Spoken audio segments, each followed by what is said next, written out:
Beyond the buzzer, inside the game, this is Sports IQ with Larry Smith.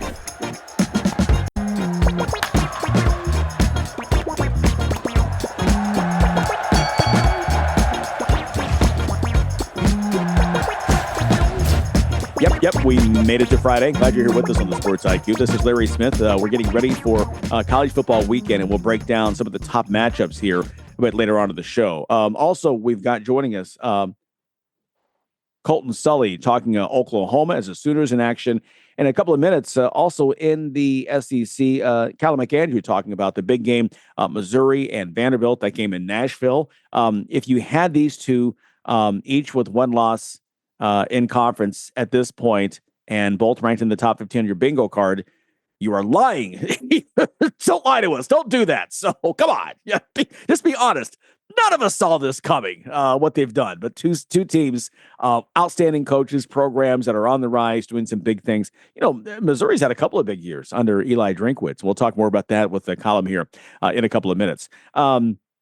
Also on the way, we've obviously World Series getting started in Toronto with the first couple of games. We'll talk about that. And we'll talk a little WNBA, some coaching news also. And this is big news, and we'll get into that later on here in the show. If you're a regular listener on Fridays, we generally start our headline segment very quickly with the Thursday night football game in our headlines. But the NBA players last night said, hold my beer. Only 2 games last night, but what a pair of games this was. Let's begin with the rematch of last year's NBA Finals in Indiana. The Pacers without Tyrese Halliburton, of course, for the year, as he mends from that torn Achilles suffered in the finals. The defending champion Thunder playing double OT in the opener against Houston. How about more double OT in Game 2? Reigning league MVP Shea Gilgeous-Alexander with a career-high 55 points. He got 23 of those points at the free throw line, by the way. A.J. Mitchell added a career-best 26. The Thunder beating back the valiant Pacers, 141-135, again in double OT. Indiana led by Benedict Mathurin, who had 36 points, 11 rebounds before fouling out in the first overtime. Pascal Siakam had 32 points and 15 rebounds for Indiana, who, by the way, lost guard Ryan Nembhard in the first half to a shoulder injury.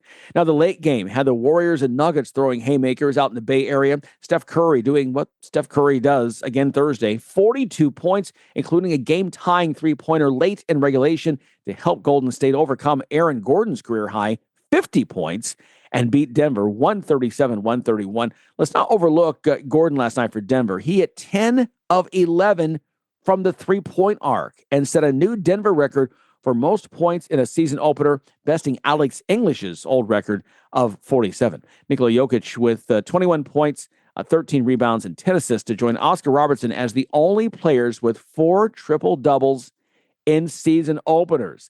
So Denver, by the way, they were the last team to play a game. Everyone else had already played at least one, Tuesday, Wednesday, and they finally come through. So as Maximus said to the crowd in Gladiator, "Are you not entertained?" You should be. The NBA is coming back in a big way. Wow, what a first 3 games we've had. Crazy nights. Okay. Speaking of Thursday night football, the Chargers on a roller coaster this season. 3 wins against 3 division opponents, start of the season. Chargers looking great.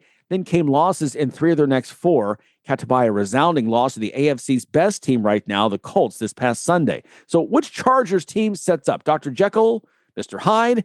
Charger fans happy to see the Chargers from weeks ago, from weeks 1 through 3 last night, as they just steamrolled the overwhelmed Vikings 37-10. Justin Herbert for 227 yards, 3 touchdowns. Kamani Vidal led the ground attack with 117 yards on 23 carries. The defense chipping in by sacking Carson Wentz 5 times and holding Minnesota to just 164 yards of total offense. After the game last night, by the way, Vikings players were spotted putting up lost player signs around the league asking for help in locating Sam Darnold.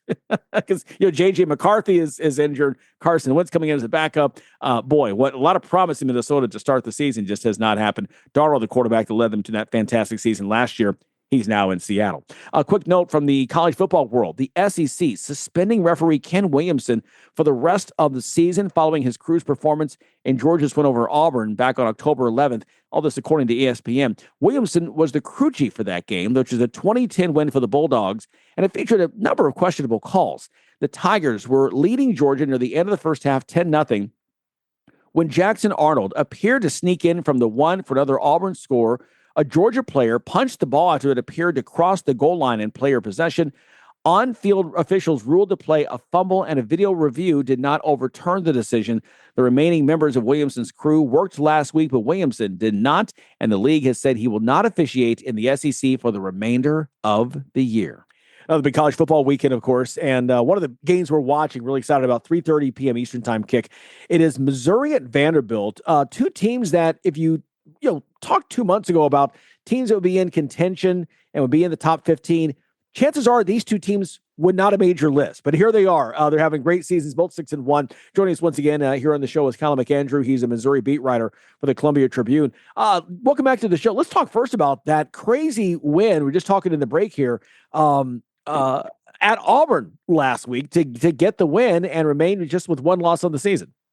Yeah, I mean, these two teams just refused to play normal games against each other, I guess. Back in 2022, it went overtime. There was a fumble into the end zone. Last year, the Missouri quarterback went to the hospital in the first quarter before coming back and leading a fourth quarter comeback. And then this year, we get whatever that was heading into double overtime, a bit of a clunker, a little bit of a rock fight for a lot of the game. But in the end, a pretty imperfect but gritty win for Missouri. Keeps a lot of what they aspire to this season alive and sets up, like you said, if you said that Missouri and Vanderbilt would be playing a game with college football playoff implications 3 years ago, you would have got some funny stares. So they're chugging along, they're doing pretty well. That was an important win down in Auburn. Couldn't afford to go down there and lose to a team that's reeling, and they got across the line.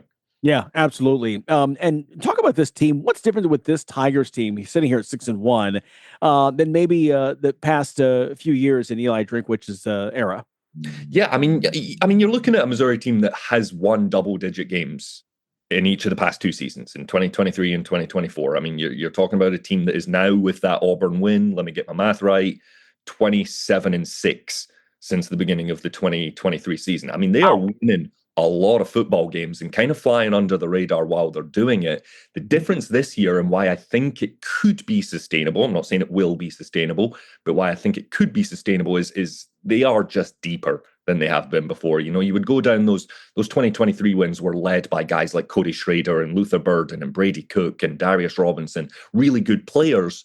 But when you got deeper down the line, there was just a little bit of a fall off. That doesn't really exist on this year's Missouri team. There are a couple of guys at each position that they can really, really rely on. Where in the past, they've had one star edge rusher. Now they've got two guys that are creating pressures up there with the elite in the league in Damon Wilson and Zion Young. When you look at where they had one running back that they could rely on in past seasons, they've got Ahmad Hardy, who leads the country, and then they've got Jamal Roberts, who is, I'm not sure if he's there anymore, but he was in the top 10 in SEC for rushing, behind a guy who's leading the nation, was leading the nation in rushing. They are just deeper down the line, and I think that leads to a little bit fresher legs. It is a little bit more sustainable. They've done a good job with recruiting. They've done a good job with the transfer portal, and I think you're seeing it pay dividends here a little bit as they chase what would be a third straight good year for them. Yeah, and that is huge. You talked about transfer portal and Bo Pribula coming over from Penn State. Probably glad he did, considering the way he might be starting in place of the injured Drew Aller, but a program right now that's really in a lot of disarray. He's just come in, and it's amazing how he's come in very quickly and fit into the system and been a big part of the 6-1 start. Yeah, I mean, you can tell he does have a very good handle of what Missouri wants to do. You know, Missouri's not going to go out there and take a bunch of deep shots on you. They're not going to go out there and try and light the sky on fire. Bo Pribula is more of that, hey, let's get it in my hands, rip some play action looks, look for these shorter routes, use the legs when necessary, and really rely on this mean running game that Missouri has. And he fits that system really, really well.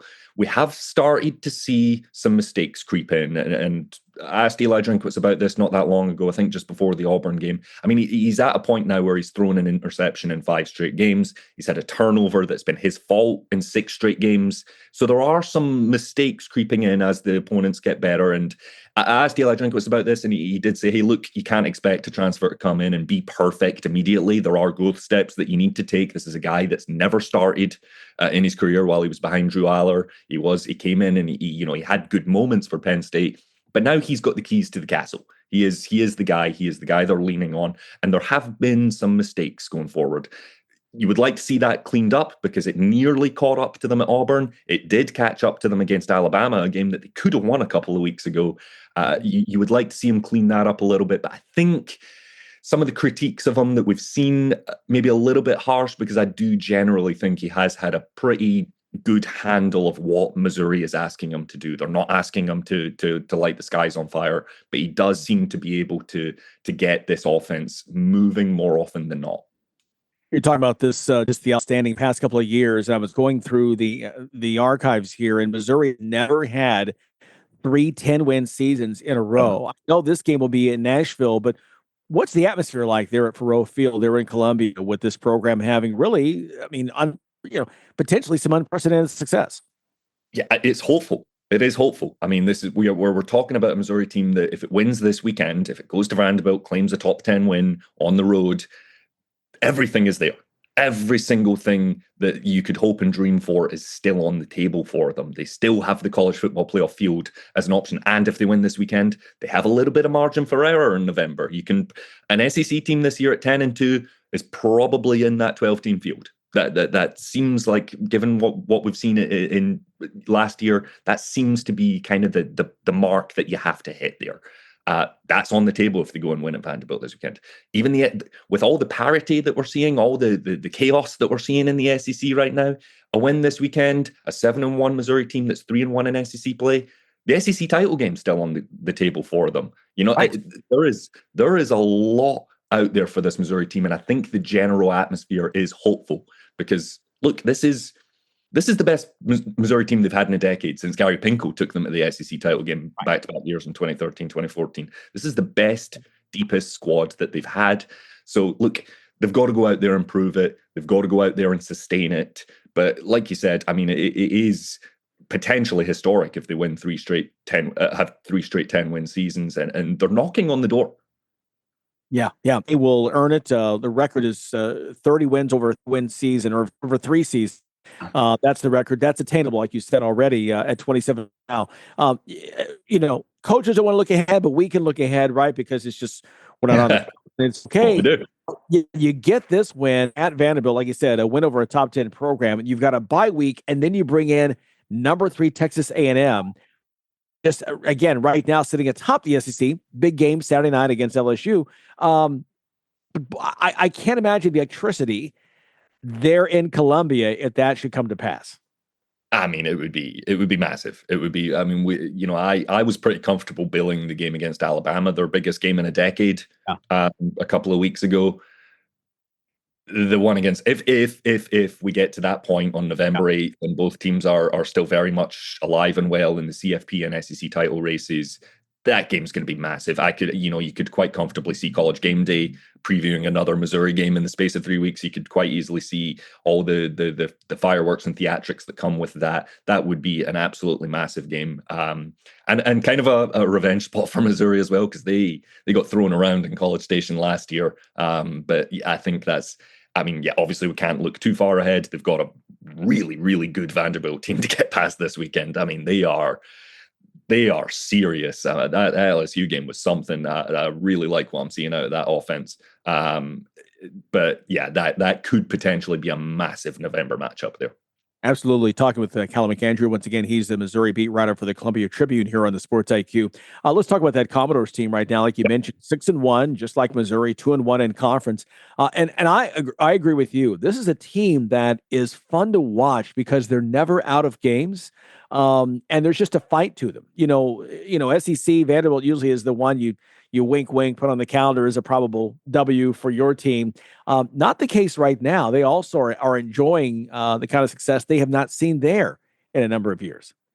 Yeah, I mean, you said it best. They're just fun to watch. They're really, really fun to watch. There's some throwback stuff in there with the option run scheme that they run. I mean, using all that 12 personnel with their unbelievable tight ends. I was so impressed with Eli Stowers and Cole Spence, what they did to LSU, and they've got a couple more down the line as well that seem like really, really good players as well. But it's Diego Pavia. I mean, the guy Eli Drinkwitz called him a magician this week, and yeah, some of what he does is just spellbinding. His ability to improvise, his ability to create something out of nothing is just Mizzou's faced a lot of mobile quarterbacks this year. I mean, Jalen Daniels at Kansas, Lenora Sellers at South Carolina, even Jackson Arnold at Auburn is a good scrambler and can use his legs effectively.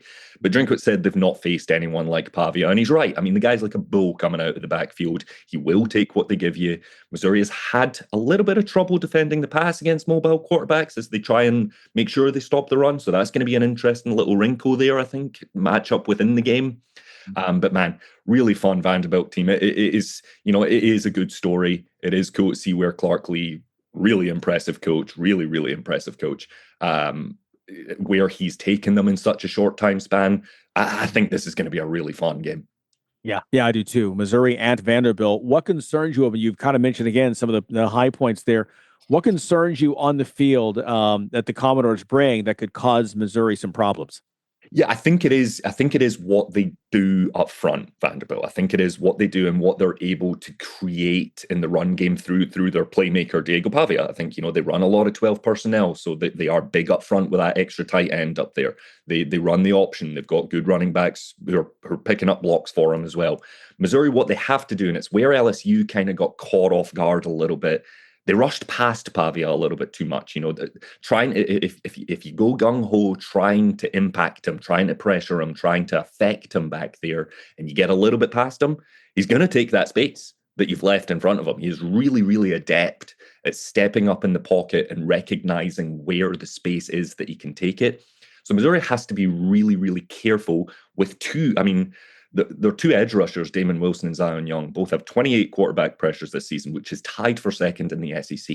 Wow. They have two that are up in that elite rung of edge rushers. What they can't do is be too overcommitted at getting to him. They have to cage him. They have to keep him in check in there because Pavia is very good at finding those angles in the passing game. He's much improved as a passer this year. And taken off on his legs. So Missouri has to be really careful there. Something they've struggled with on the pass. Their safeties get a little bit overcommitted on sort of watching underneath routes, watching a quarterback who might scramble. They forget plays develop behind them sometimes. It's a discipline issue. So there's a number of things that Missouri just has to be careful with this Vanderbilt team that they've shown weaknesses in, that Vanderbilt has shown strengths in. I think that could be a really interesting matchup. Yeah, absolutely. Great points there. I want to get a very quick point with basketball coming up while I've got you on seasons about to begin. Missouri right now, Dennis Gates is, by the way, killing it in recruiting. Just a big commit a few days ago. The Tigers, what are the expectations there in Columbia with this Tigers basketball team? Yeah, they're a really interesting team this year because when you look at, if you go to the recruiting services and you go to the transfer portal rankings, you're not going to get blown away by what you see by Missouri. You're not going to sit there and go, wow, they got this guy. Oh my goodness, they got this. They've really relied this year a little bit on retention and development. Now that's led by an all SEC guy in Mark Mitchell, good power forward, really impressive scorer, good player down low. And then their point guard, Anthony Robinson, who's a postseason, was last season's one of the defensive team of the year members. There we go, got that one out. So they're really relying on this core group of returners. They're trying to develop some of the guys who are in their class last year to come on and take bigger roles. They look longer with what they've got out of the portal. Those pieces might not blow you away. Guys like Javon Porter and Sean Phillips, they might not be the household names, but they're long, and I think they could be quite disruptive on the defensive end because of that. It is a really interesting team. I mean, they're picked 7th in the SEC, which is pretty good when you talk about a league that sent 14 teams to the tournament last season. Right. So, the expectations are reasonably high for Missouri, but I think there's a lot to prove there. Like we said, they are relying on developing a lot of their returners. They're relying on that core group of starters. We'll see where that takes them. Dennis Gates been at the tournament 2 out of his 3 years here, and the expectation has to be to get back there, and not just get back there, but maybe win a game or two as well. I think it's about time in this stage of his career to get that done. Yeah, absolutely. Opening next Monday, or I should say Monday, November 3rd, week from Monday, at Howard, at home against Southeast Missouri State, and then Minnesota. They've got Notre Dame coming up, number 19, Kansas, always a big matchup with that rivalry. Of course, Illinois, the bragging rights game coming up there near Christmas. Florida. Then they open play with the defending champs on January 3rd there in Columbia. Callum, always great to talk with you. Enjoy your time in Nashville this weekend, my friend, and we can't wait to talk to you later as this Tiger season develops. I always have fun in Nashville. Thank you very much. Hard not to have fun in Nashville. Right? Exactly. So, Callum, thanks so much. Callum McAndrew, once again, Missouri beat writer for the Columbia Tribune.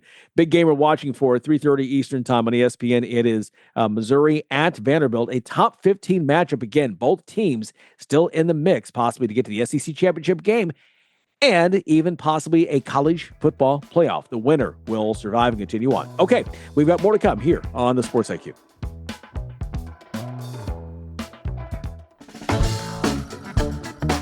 You're listening to Sports IQ with Larry Smith. We continue here on the Sports IQ. The World Series getting started here in Toronto. Dodgers in Game 1 sending former Cy Young winner Blake Snell to the mound. Snell's been spectacular this postseason, going 3-0 with a low ERA for the guys from Southern California. The Jays countering with the rookie, Trey Savage. What a season he's had. It's been in the big leagues for all of 5 weeks now. 2-1 in this postseason, ERA of 4.20. The Dodgers looking to become the first team to repeat as World Series champs since the Yankees did it back from 98 to 2000. Hey, let's go to the ice now. A busy night. Sidney Crosby had 2 goals and an assist for his 4th multi-point game already this season. Erik Karlsson and Evgeny Malkin each adding 2 assists as the Penguins topped the Panthers 5-3 Thursday for their 4th consecutive win. Crosby now 5 goals in a 4-game goal-scoring streak, his longest since a 4-game stretch late in the 2021-22 season. Seth Jarvis had a shorthanded goal and let out the shootout with the only goal in the tiebreaker, helping Carolina beat Colorado 5-4. Frederick Anderson with 44 saves for the Hurricanes. They were playing the 5th game of a 6-game trip. The Canes, a sparkling 6-1 on the season. Ryan Donato scoring 2 more goals to help Chicago beat the slumping Lightning 3-2. Hey, don't look now, but the Blackhawks have quietly won 4-5. Logan Cooley had a natural hat trick and added an assist as well in the first period in the Utah Mammoth 7-4 victory over St. Louis Thursday night. Cooley with his first career 4-point game and 2nd NHL hat trick to help Utah run its winning streak to 5. And so we continue talking about the NHL. Great to have Chris Bingle on the show yesterday. If you get a chance, go back and find in our archives. If you listen to us on radio, you can find us on podcast, Apple, Spotify. We're everywhere. And make sure you check the archives there. Some great conversations all week long. And Chris Bingle of CBS Sports talking about this NHL and discussing the Golden Knights, talking about Montreal, Tampa Bay, Boston, the issues they're having there. It's a pretty good listen if you've got some time here on this weekend. Some WNBA news. We haven't talked much about them since the season ended and the Aces took down their 3rd title in 4 years. But we're about a week away now from the collective bargaining agreement ending. And so those conversations are about to they're continuing, but we're about to see some movement in terms of the CBA being expiring. Both sides, the league and the players' union, can, if they choose, they can take the CBA and extend it for a number of days if they want, just to continue with those rules. But there's it's very contentious right now, and I'd be surprised anything's possible, but it just doesn't feel like that's going to happen. It feels like there will be a lockout, if you will, or work stoppage. We did have the NBA commissioner, Adam Silver, earlier this week talking about the situation, saying they will get a deal done. There will be some very large raises for the players, but even some of the verbiage he used kind of caught some of the players the wrong way. And so, again, the contention continues. We'll see just what happens there with that. So, unrivaled coming up. 3-on-3 league starts in January down in Miami. So, to be continued, I guess, on that. There are several coaching vacancies in the WNBA, but there is at least one fewer, as it appears the expansion Toronto Tempo will hire Sandy Brondello to be their first head coach. And I think this is a great move. Sandy Brondello, one of the rare players, I think she may be possibly the only player, I'm pretty sure, to win WNBA championships as both a player and a coach. And she's done that twice. She's led 2 different teams, Phoenix and then last year in New York, to the championship. The team really struggled with injuries this year. We talked about they had their big 3 of John Quell-Jones, Brianna Stewart, and Sabrina Ionescu in the starting lineup, less than a fourth of the season, right? I mean, it was not very often at all. and rarely in the last 3 months of the season. So they end up coming up short, did not repeat as champions. Whatever the issues are, New York decided to part ways with her. They did not re-sign her, but Toronto is getting a fantastic coach, Brondello, who's an Australian native, has also played and coached, I believe, with the national team down under. And so, again, Toronto making moves. They're going to play not where the Raptors play. It's called the Coca-Cola Center. Seats about 8,500. It's a refurbished, older arena there. And but they will also play some games regular season already scheduled in Montreal and in Vancouver as the WNBA looks to grow their brand of the game north of the border. Another story, ESPN reporting that the Dallas Wings looking to hire their second new coach in as many years. They're reporting that it'll be South Florida's Jose Fernandez coming in to be their new head coach. He has not signed a contract as of Thursday, according to the reporting here, but for Dallas, trying to find some consistency. He would be their fifth head coach in the last 7 years. Again, they've got the number one overall pick from last year, everyone's rookie of the year, Paige Beckers. Obviously, Arike Ogumawale is a star at the shooting guard.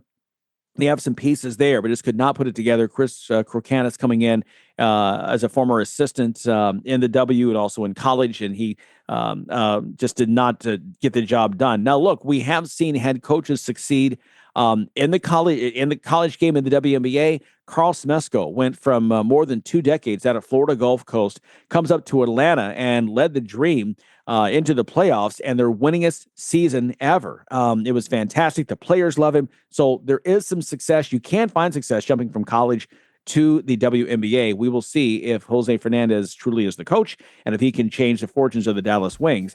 Just have not had a good couple of seasons. All right, stay here. We've got more college football on the way next on the Sports IQ. Fans of big sports radio and sports spectacular podcasts have a new home on the Chief Sports Network. Find your favorite programs and content all in one place by downloading the Chief Sports app in your mobile device. Created in South Carolina, the Chief Sports Network is the home of an expanding network of live and podcast format programming.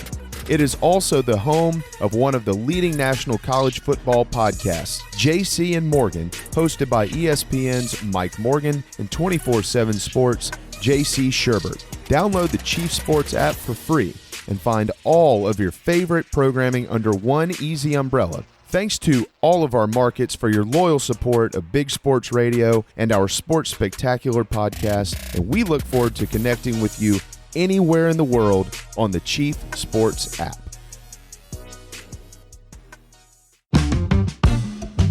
You're locked in to Sports IQ with Larry Smith.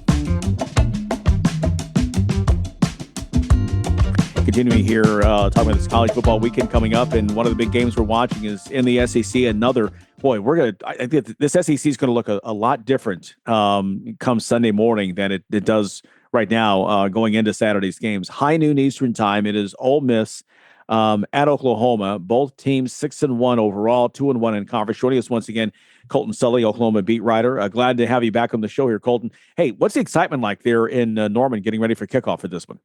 Yeah, a lot of excitement. I think it's only the first top 10 home game in many, many years. So there's a lot of excitement, and we're obviously going to get a lot more of these games with the SEC. We've already seen a lot of really cool home games this year with Auburn coming to town, Michigan coming to town. I got LSU coming to town at the end of the year. So a lot of excitement around town. I know it's going to rain on Saturday, so that might affect the turnout in the game, but definitely excited for this top 15 matchup. Yeah, I want to definitely get into Ole Miss, but looking at the schedule, and we've talked about the SEC. I know we mentioned a couple of times that Alabama has an SEC schedule, the entire conference schedule. Everyone either is or has been ranked. And it's very similar. Same thing for you guys. Everyone, Auburn was ranked, Texas ranked, South Carolina has been ranked. And now your final 5 opponents for the Sooners, all currently in the top 20. It's insane. It's insane. Yeah. Toughest back half schedule in the country, I think. Even that South Carolina game going on the road wasn't easy at 11 a.m. Obviously the Texas game. So your last 7 in a row to me was probably the toughest back half in the country. I know Florida also has, a really tough schedule in the SEC, but every single week is going to be a grind. It's a one possession league. I know Brent Venables talks about that all the time. And I think last week, maybe the conference set a record for the most one possession games in a week, something like that. So I think there's been maybe 15 already this season in the SEC. So pretty crazy. And for me, just sort of talking to folks this week, if you're Oklahoma and you just take care of your home games, I mean, you've got Ole Miss, LSU, and Missouri.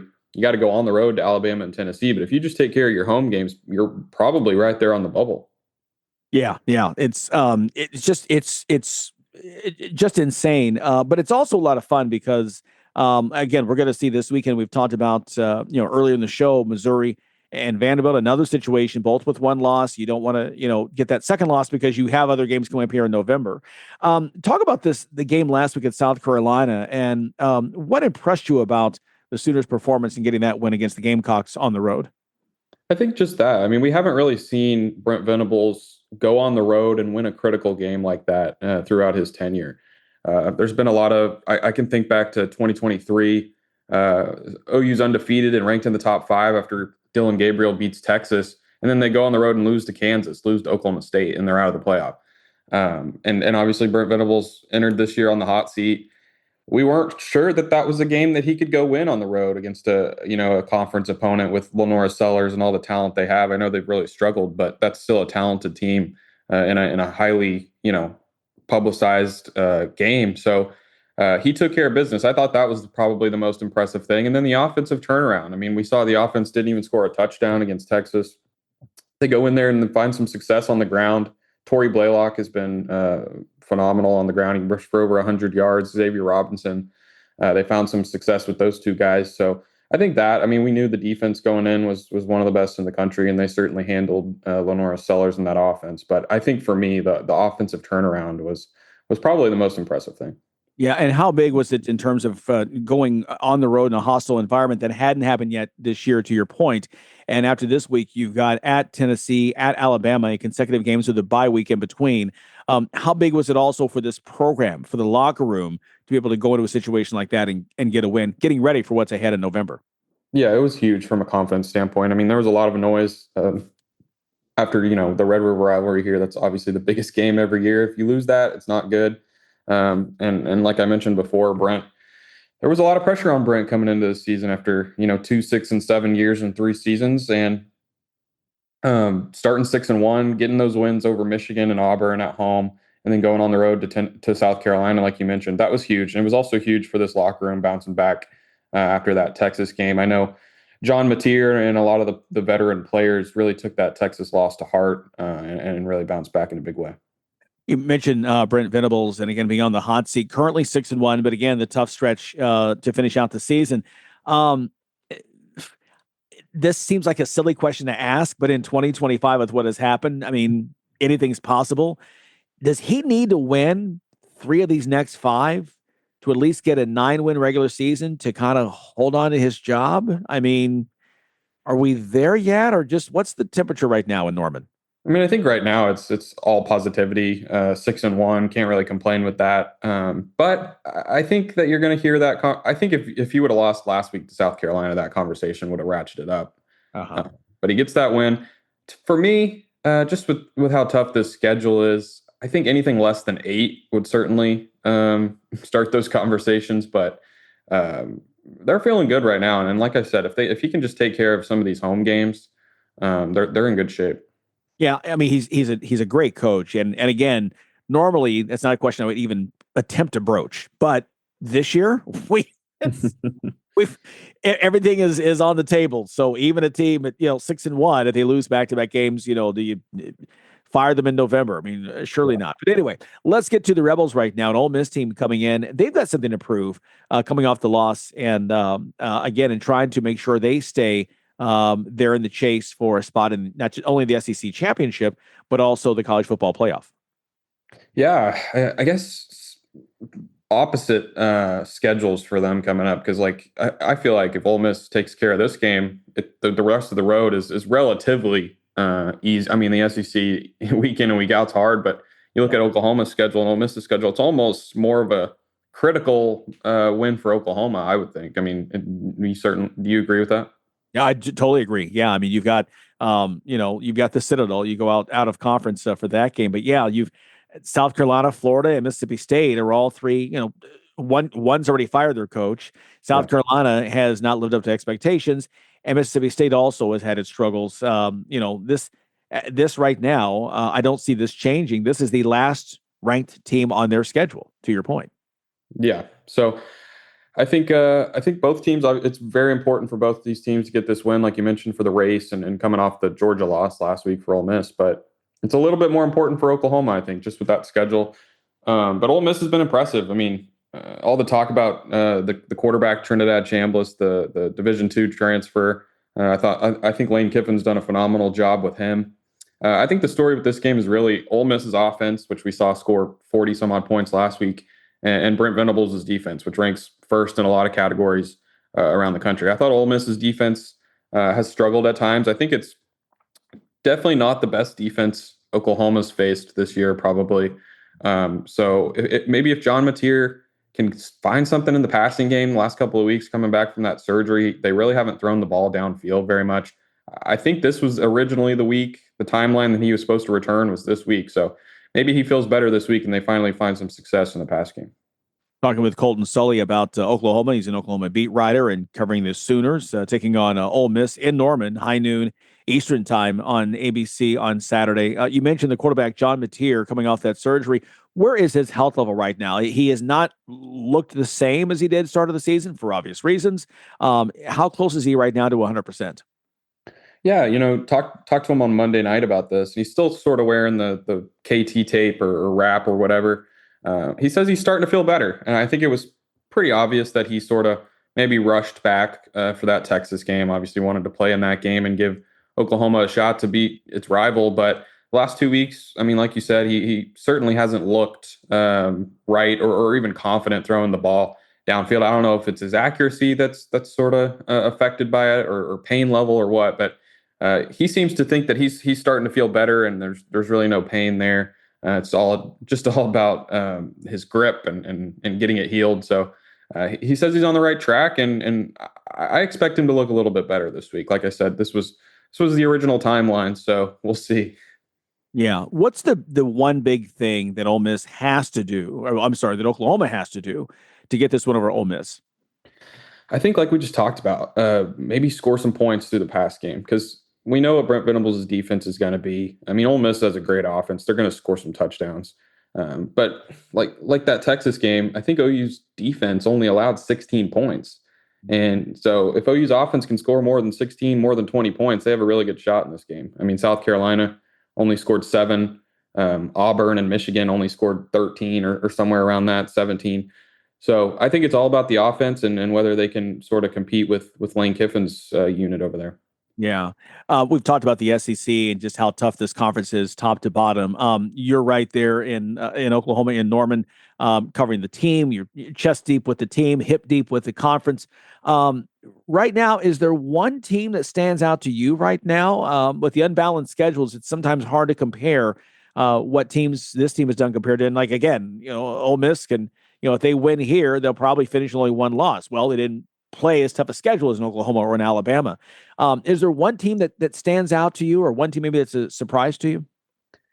Yeah, it's probably Alabama, the team that you just mentioned. A lot of these ranked wins in a row, I don't know how many it is now, 4 or 5. Outside of the Florida State loss, I think that's just sort of an aberration at this point. Kalen DeBoer has them playing really well. I know that their schedule has been really tough, and then they've sort of come up with wins here at the end. I think Alabama fans and Georgia fans are just going to have to sort of get used to the fact they're not just going to blow everybody out every week anymore, right? This is a different SEC, a more competitive SEC, but they've come up with wins, and so I think right now it's Alabama for me. I think Georgia's still hanging around there. Texas A&M's unbeaten in the conference. Really interested to see what they do against LSU this week. But I think Ole Miss and Oklahoma are sort of on the outside looking in for maybe those 3. And a win could certainly, do wonders for them and maybe push them up a little bit.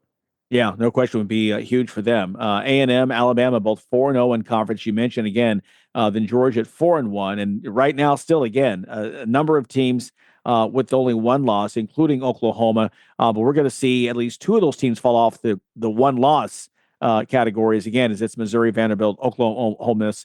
They all only have I one should loss. have mentioned Vanderbilt too. I mean, Yeah. that's a really good team. That's a team that can make the playoff. Yeah, I was going to say that's I was going to see if that's maybe your surprise pick, probably all of us. Vanderbilt, what they've done, really starting with last year and the win over Alabama at home. Now, they lost at Alabama, of course, their one loss this year. But otherwise, they've been outstanding. And again, it's a Vanderbilt team we've talked before. Usually it's the one you wink and you go, well, that's probably a win for us. Not anymore. If you don't look at the Commodores have what it takes to blow you out if you're not careful. Yeah, for sure. I know you guys have probably talked at length about the coaching carousel stuff the last couple of weeks, but Clark Lee's got to be on some of these lists, right? I mean, he's done an incredible job. Yeah. Just like James Franklin did before him. He's got to be somebody. I'm sure they're trying to. They've spent money on the stadium down there. They've got the program rolling. Obviously, Diego Pavia is a big spark plug for them, and he's out of eligibility this year after the season. But yeah, there's no question about that. If you were to, and this is an impossible question, your crystal ball in terms of the two teams that will be playing in Atlanta come December for the SEC, do you think those would be A&M, Alabama, or have you thought that far ahead in terms of the SEC? I think it's probably Alabama and Georgia. Just from what we've seen so far, those teams have been really, really good. I think, like I said, they're not going to blow every team out anymore. Don't have the second and third stringers that would be starting on every other team anymore, but they've just looked really solid. Kirby Smart's defense seems to pull it out at the end every time, even though they've sort of been behind for three quarters in some of these big games. But and then Alabama's we've talked about Alabama, so we'll see. I mean, if A&M can beat LSU this weekend, that would do wonders for them. I think I would think differently, but going into Tiger Stadium at night this weekend, I think that's going to be tough. So we'll see what happens. But for right now, I'd probably go with Alabama and Georgia, with Texas A&M sort of on the outside looking in. Yeah, and A&M, you're right, that LSU game and a Tigers team, really, their backs against the wall. They cannot afford another loss, not just for their own fortunes, but their coaches' fortunes. I mean, they may not let Brian Kelly back into his house Saturday night after the game if they lose this one, so it's very possible. Cole, we always appreciate your time here on the show. As always, enjoy the great game here on Saturday. They're in Norman, and we'll talk with you soon. Appreciate you guys. Thanks. Thanks, buddy. Appreciate it. Okay, Colton Sully joining us once again, beat writer for the Oklahoma Sooners. As again, it's a big matchup, high noon Eastern time. Oklahoma hosting number 13 in the country, hosting number 8, Ole Miss in SEC play. Okay, we'll talk more college football. And what is about the referees this season? What's going on? Producer Tony will break that down. 20 years of experience. He'll explain what you're seeing and even what you're not seeing. That's next on Sports IQ. We all make more than 35,000 decisions a day. Most are small, but some can be life-changing. When it comes to taking care of yourself, the most important choices can be hard to make. Like having a tough conversation instead of ignoring a buddy's call. Or being there for support, not assuming things will just get better. Make the decision to be there for the veterans in your life, for your community, for yourself. Learn more at BeThereForVeterans.com. Everything is expensive right now. Gas, food, you name it. You're spending more, you are making the same or less money. So, what do? You rack up credit card debt, that's what you do. It's not your fault. It's the economy. And guess what? If you rack up too much credit card debt like some of us, you can't pay your bills. Then the credit card companies, as nice as they are, start hounding you for money. Then you start your downward spiral. A smart thing for you to do is to call the Zero Debt. They can help you consolidate all your credit card bills into one affordable payment. Millions of people have done it. It works to make you debt-free. Make this free call right now. It costs you nothing to learn more. 800-507-7293. 800-507-7293. 800-507-7293. That's 800-507-7293.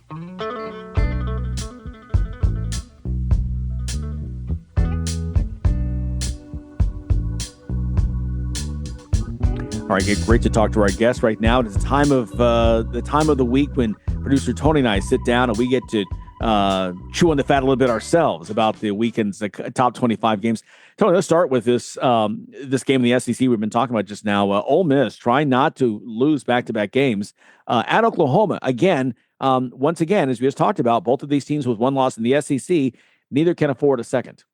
Right. You don't want to be that team that's got 2 losses already. You still got the month of November to play yet, right?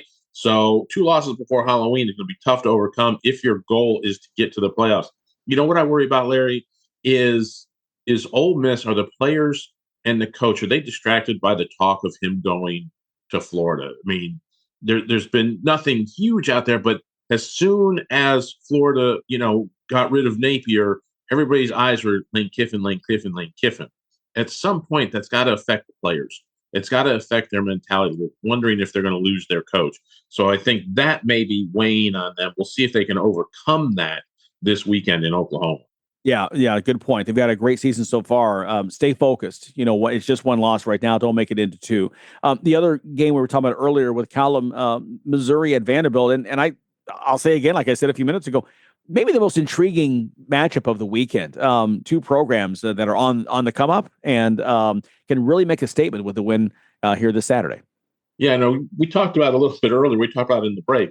If you'd have said back on September 1st, then on the weekend of October 24th, must-see TV was going to be Missouri and Vanderbilt, you'd have probably been committed. Exactly. The people started showing up with white coats. It's just that's not what you're thinking about at the end of October. But those 2 programs and those 2 coaches deserve all the credit they're getting. Eli Drinkwitz has taken Missouri and built them into a double-digit win team. This could be 3 years in a row. I'm not sure Missouri's ever won double digits 3 years in a row. Yeah. And Vandy, well, that's just crazy talk. And hats off to Clark Lee for having them and getting them in a place where they are legitimately a contender for the SEC title. I'm actually looking forward to watching that ball game tomorrow afternoon. Yeah, same here. I am as well. The other one, big game is obviously Texas A&M at LSU. We talked to our friend Andrew Monaco earlier this week. The Aggies, again, it's right in front of them. They sit right now in the catbird seat. Every week's going to be a grind. But Andrew was saying that he really likes how they improved last week and came through and got a win, even though they didn't play their very best football. Yeah, that's the mark of a strong team. If you don't have your A game, and you can still, go up there and find a way to win without your A game, then you've really got something special. Kind of like a pitcher goes up there and goes, hey, the fastball isn't working. Can I throw enough junk to get my team to the 6th inning and give them a chance to win? That's what A&M is doing. They're putting themselves in positions to win on nights when they don't have their best stuff. This is like must-win time for LSU going in there. A 3rd loss this season when everybody thought LSU was going to compete for the SEC title and compete maybe for a national championship. This puts them out of the SEC title picture and probably eliminates them from the playoff picture if they are to lose. So this is must-win time for Brian Kelly. If not, somebody better have United Van Line's number in their Rolodex. Exactly. And they may already have it from past years with Brian Kelly, but on the hot seat perpetually there in Baton Rouge. We will see what happens. By the way, that's the 7:30 p.m. Eastern time kickoff on ABC. Really, those are the biggest games. We're still waiting for the top 2 teams in the country. Currently, Ohio State and Indiana, they do not play in the regular season, so we're counting down. They are such juggernauts. It seemed like it just would be a shocking upset for them to be knocked off. However, Indiana does play at home against UCLA, who has been outstanding since the coaching change and since they, basically began James Franklin's ouster at Penn State with that shocker out of the Rose Bowl a few weeks ago. But Indiana is still a 25-point favorite in that one. Ohio State, by the way, is off this week, so we continue to watch these games. And then, of course, again, A&M is at number 3. Alabama is currently 4th. They are at South Carolina this weekend, 11.5-point favorite in that one. Tony, I want to get to one thing you talked about. I know you spent more than 20 years as a referee. We were talking about the difficulty right now in pass interference calls and just how the officiating with the SEC official, again, we talked about being suspended the rest of the year, sitting out because of the calls in the Georgia-Auburn game, about how difficult it is right now and how we've got to find some kind of consistency here in our officiating at this level. Yeah, I mean, it's hard, and I give credit to the officials for the fantastic job that they do. The mechanics of officiating sometimes put them in a position to not have the best vantage point. That's why, if you'll notice, there's 3 guys in the back. There's always a guy in the middle and the 2 guys on the side. But the side guys, their main job is they've got to get to the goal line before the player does, right? Because that's the most important line on a football field. It's the scoring line. So if you're doing that and you're backpedaling, you're trying to look through the receiver to see what a defensive back is doing. And if they're right up there in his chest, is he grabbing? Is he pulling? You may not be able to see that. It's incumbent on that back judge, the guy in the middle, to maybe help out on those plays. You'd almost want to, not that you ever want to see more officials, but there almost needs to be two other officials. You got your line judge and your side judge, right? On the one side and the back judge in the middle. You almost need a one between them to look at these deep patterns from the front as opposed to the back. So this way you can still have your coverage at the goal line and still get that angle from the front to see it. And look, we talked about it in the break there. Patricia over there, he teaches his guys to hold. He does. He flat out says it. Look, they're not going to call it every play. So unless you get to a point where you say, okay, you know what? We're going to call every clutch, every grab, every pull, every tug, and we're going to call it all the time, even if we got to go to review, until you start playing defense with your feet and not with your hands. Yeah, exactly. And that's exactly what we've seen Ohio State do. The new defensive coordinator taking over for Jim Knowles, who built that defense at Ohio State, won a national championship last year, and then went to Penn State.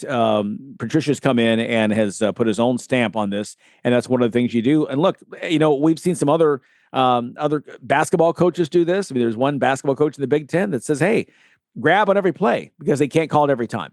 And until they're going to call it, you can get away with it. So absolutely. So things to watch for this weekend. See, this is why you're here, getting some inside knowledge from a ref. I mean, I look up and just go, man, why didn't they call that? Producer Tony explaining why they didn't call that. All right. We appreciate our guest stopping by today. Colin McAndrew, also Colton Sully.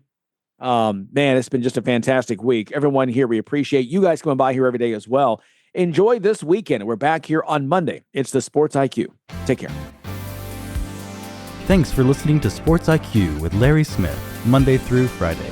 Continue the conversation at Sports IQ LS. We'll see you next time.